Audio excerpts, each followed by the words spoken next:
अखबार का 5 मिनट में सार, ये तो सुनी ले यार। 18 अक्टूबर में आप सबका स्वागत। सो चलो आज फिर से कुछ अच्छा करते हैं। रूपुर न्यूक्लियर पावर प्लांट जी कौन से देश में है? बांग्लादेश। कौन सा देश? बांग्लादेश। ध्यान रखना, पंजाब पीसीएस बहुत पूछता है बांग्लादेश के सवाल। देन प्रोजेक्ट नमन साहब, प्रोजेक्ट नमन इंडियन आर्मी ने चलाया है। सो ये किसको बेनिफिट कर रहा है? ड्यूटी सोल्जर्स को, फॉरेन नेशनल्स को, वेटरन्स को, या हाई रैंकिंग मिलिट्री ऑफिशियल्स को? So you have to tell me the answer in the comment section. I will obviously tell you in the next session. Right, then एक बहुत ही बड़ी ruling sir, supreme court ने dismiss कर दिया है same sex marriage वाली legalisation को। सो सेम सेक्स मैरिज अभी इस देश में लीगलाइज्ड नहीं है। सुप्रीम कोर्ट ने बेसिकली कहा है कि ये पार्लियामेंट करेगा भाई, पार्लियामेंट करेगा, ये हमारा काम नहीं है, पार्लियामेंट देखे। बाकी उन एलजीबीटी क्यू वाली कम्युनिटी के खिलाफ डिस्क्रिमिनेशन नहीं होनी चाहिए, एक्सक्यूज मी, डिस्क्रिमिनेशन नहीं होनी चाहिए, ये सुप्रीम कोर्ट ने जरूर कहा है। बाकी बहुत सारे नुआंसेस हैं इस पे डिस्कस करने वाले। इसके ऊपर अगर आप लोग कहेंगे तो from a lawyers point of view एक सेपरेट वीडियो बना देंगे। देन सर, इंडिया में तो पंचुअल नहीं होते, पर सबसे ज्यादा पंचुअल एयरपोर्ट कहां पे है? Kempegowda international airport, Bengaluru. It has been awarded the world's most punctual airport. आप the most punctual video watcher हैं, सब्सक्राइब कीजिए, कमेंट कीजिए answer. Then sir, Asian Games हुई थी, अब एशियन पैरा गेम्स होंगी कहां पे? हंगझोउ, चाइना में। अक्टूबर 22 से लेके अक्टूबर 28 तक पैरा गेम्स भी हंगझोउ, चाइना में होंगी। राइट, देन काटी बिहू सर, ये असम का फेस्टिवल है, असम का फेस्टिवल काटी बिहू, और ये 18 अक्टूबर से शुरू होगा। 18 अक्टूबर को होगा। राइस क्रॉप के हार्वेस्ट एंड ग्रोथ की बारी है अब जी। सो काटी बिहू ध्यान रखना। Right, then India after Chandrayaan 3, Modi साहब ने कहा है अब क्या करेगा इसरो?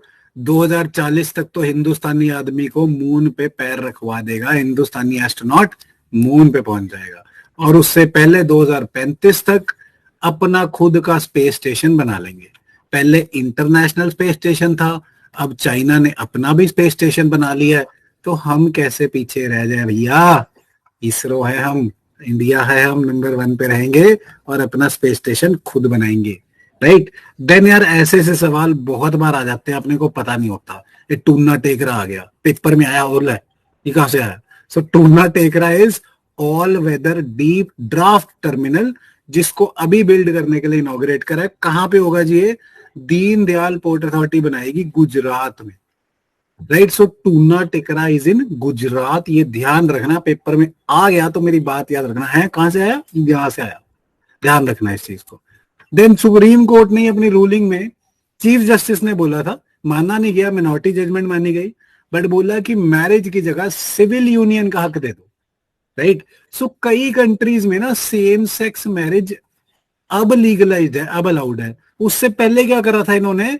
इसे सिविल यूनियन मान लिया था। एक तो हो गया मैरिज, जिसमें कंप्लीट राइट है भी, अच्छा हम शादीशुदा हैं, हम पब्लिकली साथ रह रहे हैं, लीगल के साथ सोशल इंस्टीट्यूशन भी है। उससे थोड़ा सा कम सिविल यूनियन होता है, जिसमें सिविल पार्टनरशिप को रिकॉग्नाइज करा जाता है।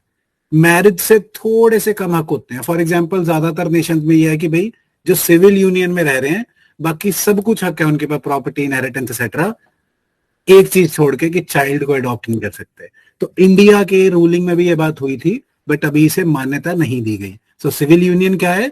Civil partnership legally recognised, similar to marriage, primarily created to provide legal recognition to same sex couples। Same sex couples को रिकॉग्निशन देने के लिए ये करा गया था काफी कंट्रियों में। इंडिया के सुप्रीम कोर्ट ने अभी इसे मान्यता नहीं दी, राइट। और इसमें प्रॉब्लम क्या थी सेम सेक्स वालों को? कि मैरिज से इंफीरियर राइट मिलेंगे, तो एक तरह से आपने हमें, माइनॉरिटी को क्या करा? आपने हमें डिस्क्रिमिनेट कर दिया। इसलिए वो भी नहीं चाहते थे कि सिर्फ सिविल यूनियन माना जाए, दे ऑल्सो वॉन्टेड कि मैरिज ही माना जाए पूरा, राइट। सो देखते हैं आगे आगे क्या होगा। Then obviate the discrimination again from an editorial जो सेम सेक्स मैरिज वाले की बात कर रहा है। ये सुप्रीम कोर्ट ने कहा है कि मैरिज अगर हम नहीं भी मान्यता दे पा रहे, पार्लियामेंट देगा, वो कमेटी बनाएगा, पार्लियामेंट एंड एग्जीक्यूटिव करेंगे, बट हमें डिस्क्रिमिनेशन को ऑब्विएट करना ही करना है, रिमूव करना ही करना है. We can not discriminate against the LGBTQ. Even you know that बहुत साल पहले से ही डीक्रिमिनलाइज कर दिया गया है होमोसेक्सुअल रिलेशनशिप्स को between two consenting adults. Sir एक बात जरूर मैं इसमें अंडरलाइन करना चाहूंगा, जो आजकल हम लोग डीक्रिमिनलाइज की जगह ग्लोरीफाई करने की कोशिश कर रहे हैं. सर सुप्रीम कोर्ट ने 377 को डीक्रिमिनलाइज करा है, वो भी दो कंसेंटिंग एडल्ट्स के बीच में. ग्लोरीफाई करने की जरूरत मेरे ख्याल अभी नहीं. बाकी let's say social change is the ruler over here. Democracy में जनता को जो सही लगे वही करना चाहिए, पर किसी की बहकावे में आके, किसी की बातों में आके 90% urban people are trying to glorify. Don't glorify it यार. जिसको जैसे जीना उसको वैसे जीने दो. ना ही उसे ग्लोरीफाई करना है, ना ही उसे डर्टी पॉलिटिक्स खेलना है. Right? So let it be normal. That is my view on it. Right? So that is it for the day.